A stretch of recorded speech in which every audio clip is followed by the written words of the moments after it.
ಪುತ್ತೂರು ವಲಯ ಈ ಪಂದ್ಯಾಟದಲ್ಲಿ ಜಯಗೊಳಿಸಿದೆ. ಎರಡು ತಂಡಗಳಿಗೆ ದೊಡ್ಡ ಅಭಿನಂದನೆಗಳನ್ನು.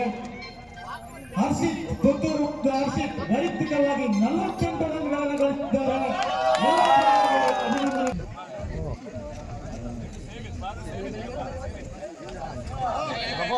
Kapu versus Surathkal second quarter final. Kapu versus Surathkal ತಯಾರಿರಬೇಕು. ಹಾಗೇನೆ ಮಕ್ಕಳ ಬಾಲ್ ಪಾಸಿಂಗ್ ಈಗ ಶುರುವಾಗುತ್ತೆ ಸ್ವಲ್ಪ ಹೊತ್ತಲ್ಲಿ.